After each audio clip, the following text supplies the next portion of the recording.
Good morning and welcome to the show. Because of the standard of humour in the show, I hope our first guest hasn't decided to bail out, because I've been waiting to say hello to Peter Garrett. Hi, Peter. Welcome. Good to see you. I have been too, not just for the reason of recent events, but also it's always great to catch up with you. But who would have thought, say maybe a year ago, if I'd said to you you're going to be sitting here as the endorsed candidate for Kingsford Smith, would you have thought I was crazy? Well, Bert, it has happened pretty quickly, but maybe not, because I think, you know, all that I've done over the last sort of 25 or so years has had that political dimension to it. And now it's coming towards me and I've gone towards it, and I feel really good about the decision, but it's a big step still. Well, I've got you at a good time, because yesterday the endorsement was official. Yeah. Any problems and things that may have been taking some headlines and so forth obviously fall into the background. That's right. Because now you've got a pretty important job ahead of you too.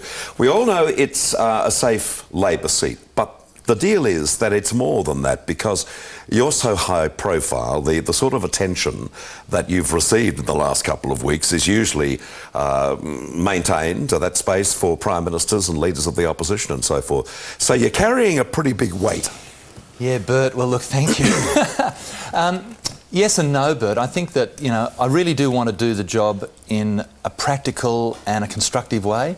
I really want to apply myself to it as a member would, by going into the party, by working within the party. And I'm really conscious of, you know, to my colleagues that I'm going to work with, having that approach and sort of sending a signal to them that I actually have worked in a band, I've worked with conservation groups, I like working with people. But yes, I'm high profile, and yes, my views are very well known. And it gives me an opportunity with Mark Latham to speak out to those things which, you know, hopefully Australians care about and will want to listen about. Already it's seen that you've got a terrific rapport with the Leader of the Opposition. Would you have joined the party under Simon Crean or Kim Beazley? Well, I certainly had noticed that Labor, Bert, was starting to work hard on the issues that were important to me. They were showing some real solid stuff on environment, and that happened under Simon Crean. But the circumstances really mean that it was Mark Latham that put the offer to me, and it was to Mark Latham that I accepted, and I was impressed with his enthusiasm, but I've also been impressed with his directness. I mean, I think in some ways he's talking about a new kind of politics. He wants to connect with people. He wants to be able to talk directly to people, and in some ways go around the sort of debates that are furious, but sometimes they're sort of debates that happen within the political area. They're not actually debates that affect people. And he's a guy who's very committed to making strong connections and talking about the issues that people face in their own homes, but also what Australia's going to look like in the future. So I guess I was pretty impressed with him, and on the basis of that, yes, I went. But if it had happened under Simon Crean, I'm ready for politics, so I think I would. Right, you would have said yes under him too? Oh, yeah. And Kim Beazley? Well, that's going back into time, and, you know, Mr Beazley may not have ever made the call, so who knows? Yeah. Let's be ridiculous. Under Gough Whitlam? Oh, that's going too far. That's all right. I'm there. Yeah. Peter, I think the important thing that the people have seen so far with you, as I mentioned very briefly before coming on air this morning, just before we did the comedy spot, I think the thing that... I was laughing. Yeah, well, you were laughing. Oh, yeah. So you were the one that you've handled everything very well. You seem to be the sort of person who doesn't panic. You seem to be the sort of person who takes the question in.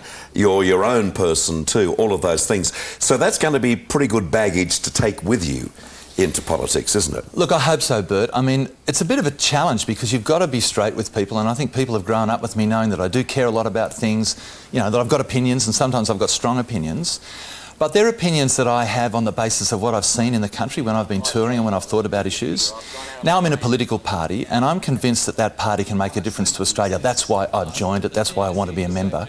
So I've got to abide by the policies of the party and fit in with that party process, and at the same time still be me, strongly spoken. So I've just got to find a way, and you know, I'm going to learn to do that, just to speak my mind, but also speak it knowing that I'm in the party as well. You're going to find it hard to toe the party line if you don't personally agree with an issue? Look, it will be a challenge for me, but it's a challenge I can meet because I thought carefully about it, and it's the same if you go into a job or if you're in a club or something like that. There are rules, you're working with other people. The decisions that are made by votes or whatever, you accept. And I'm really prepared and willing to do that. Is it sort of like music in a band? You might have one particular idea and the rest of the members at Bernard Oil say, no, this is the way it should go, and the numbers win. You join their side of the fence and just play your best? It is, and that's actually quite a good analogy, because most people sometimes think that Midnight Oil was just me. It wasn't. It was a bunch of other guys as well who made really significant contributions. And it was a kind of quasi-democracy, you know. We would make decisions, and I didn't necessarily win all the time. But yet at the same time, when you know that everybody or a majority of people agree that this is the way to go, you say, OK, here we go, we're going to do it. Do you give the opposition a chance of actually winning government this time around? Oh, yes, I do. I think that it's an interesting election for a couple of reasons, Bert. One is about Australian identity and where we stand in the world, and that's to do with the war in Iraq. That's to do with this idea that are we a rubber stamp of the Americans or not? Of course the alliance is important, but it has to be respectful. And I think at another level it's about sort of the basic things that federal governments ought to be on about, which are issues like education, health, environment, and how they play out to people in their communities and their lives. And I also think it's about the business of actually bringing everybody back into politics and recognising that Australia is such a good country. We need to involve ourselves in the kind of civic life of the country. There's a bit of a discussion that we need to have, not just when election time is on, but all the time. And that's one of the things that Mark Latham's been very strong about, this business of going out to the community forums and just sitting in a room with 400 or 500 Aussies, which I think is fantastic, and just taking the questions from people. Now, of course, when that happens, he hasn't got people shouting at him saying, what about this? And, you know, you had a hamburger, but you want your kids, you know, to sort of not to eat hamburgers, and what's going on? He has genuine conversations with people, because Australians themselves are still very interested in the decisions that are made by politics. They've just got a bit turned off by the sort of political rattle that goes on. And I think, you know, we need to find a new way of invigorating democracy, and I think Labor's going to really do that. Do you reckon you'll go straight to the front bench? I mean, given that you will win the seat. I don't know, and that's again a decision for Mark and for the caucus to make. And I've gone in just really to play my role. You know, I do care about some issues, and I've got strong views and knowledge on environment. And I don't think environment has come in from the mainstream. I always think it's been a mainstream issue because it affects us in so many ways. But with something like global warming, we really need to address it. But I'll just walk in and take what comes. Yeah, but you'd prefer to be there in the front row, wouldn't you, rather than up the back holding the hand of Kim Beazley? Well, yeah, of course, you know. I mean, obviously, I'd like to play a constructive role. We'll talk more in just a few moments' time. It's great to have you with us, Peter. Thanks, Bert. Peter Garrett is our lead guest for this morning on GMA. We're back with you after this break.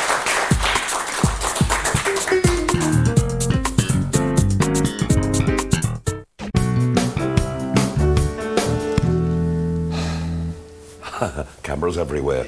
We have more cameras in the studio than you have people in your electorate. It's terrific. Peter Garrett is our guest this morning, special guest on GMA. What do you think of John Howard? Well, look, I've been asked that question before, Bert, and I answer respectfully. He's the Prime Minister, and he's been a very able and capable politician. He served the country very well. Obviously, I don't agree with his policies. And in fact, I disagree with him so much that I've joined the Labor Party, and I'm now the pre-selected candidate for Kingsford Smith, which I'll conduct that election, and hopefully the electors will vote me in, and I'll be in the Parliament speaking very strongly against those policies. But I understand and acknowledge the contribution and the role that he's played in Australian political life. But you're there to beat him? Absolutely. Yeah. May I ask you, when you join a party such, and I should also make note too, I sort of mentioned this earlier, that of course Peter has now declared that he did, and he's proven, that he did vote on each of those elections in '96, but you thought you were on the silent electorate roll, and it happens that you weren't, but there is proof there that you actually did vote. So is that a non-issue now? I think it is, Bert. I mean, I take responsibility for the fact that I wasn't on the roll I thought I was, but I also did go in and vote. I put my vote in, and on that basis, I went and voted again next time, thinking that I was voting. But, you know, we've set it straight. I'm enrolled now, and I'm a candidate, and I'm ready to do the politics. When you join a party like the ALP, do you feel the weight of history on your shoulders? Because it's an old party, the first Labor party in the world. As such, or is it just something about issues of today, contemporary stuff?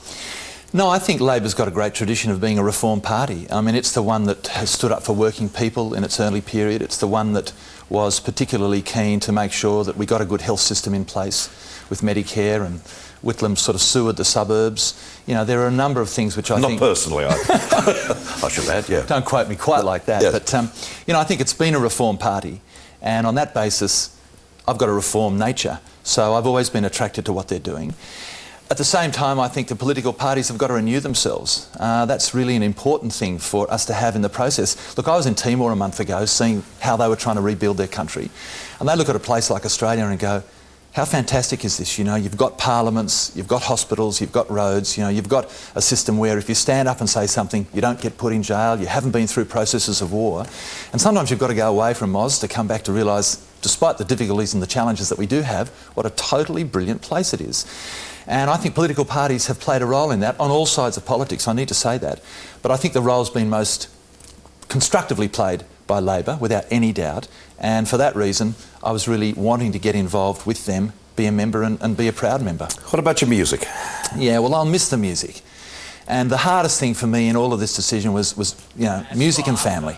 You know, where do they fit into the whole equation, because they've been a big part of my life. I won't miss the touring, there's no doubt I won't miss the number of hotels and motels and all that goes with it, but I'll miss the guys and the business of being a singer and a creative artist. I mean, I enjoyed that partnership and relationship very much, and I think it was an important one for Australians at the time. I loved everything I did in the oils, but I knew I had to move on. You mentioned family, and I know you're a very happily married man with 3 beautiful daughters. Yeah. History shows that the spouses, partners, usually go on the campaign trail with the candidates. What about this time around? I don't know whether I could drag my good wife Doris through that. I think that would be a big ask. I mean, obviously she'll come and meet people in the electorate and will be social, but I see that there has to be a separation between your private and your political. Because if you don't have that separation, then you know, you just end up with people being analysed and, you know, people dragging them, you know, through the garbage and sort of photos of their wife when they're getting out of the shopping centre. Is she totally behind you on this decision? Yes, she is. We had to have a really long talk about it, and she recognises that it's going to bring some real challenges to the family. It's going to strain us a bit, but she's also committed to a change in government as well, and to me being able to work in politics in the way that I've worked in the past in environment and music. So I was really grateful that eventually she said, OK, Pete, if this is what you want to do, we're behind you. Would she live in the lodge? Oh, Bert, come on. You want me to? Well, I mean, leadership, you've got to look at that sort of stuff down the track. No, I'm really not. I'm really not looking at that at all. I mean, it's flattering, etc., but I think Mark Latham will make an absolutely first-class Prime Minister, and I am totally committed to working with him in his party. I think he is... he's given me a great vote of confidence by inviting me to do what I've done. It's been a huge step for me, but I'm doing it to come into the Labor team and to work with him, and I'll be living in Kingsford Smith. I've been asked to ask you this question. If you don't know the answer, please don't go I'll do my mad at me best. And reclaim all my Midnight Oil albums. The question is, what is on the... Seeing that you're representing this electorate, what is on the corner of Coogee Bay Road and Arden Street in Coogee? Well, Bert, that is the Coogee Bay Hotel, which has been the scene of many a night of Midnight Oil and many other Aussie bands who've gone and played to that pub audience. It holds about nearly 2,000 people when it's full. It's hot and it's sweaty, and it's actually one of the great Sydney venues. Yeah, that's not the question, though. What is the name of the head barman? No. Peter, good to see you. Good luck in all that you do. I think the only thing that really is on the flip side of the coin for lovers of great Australian individualistic music is that's been put away. Let's hope not for forever. Whatever happens, good luck. Thanks very much. Thank you, Peter. Thank you. Peter Garrett. Later on, Born Again is going to be...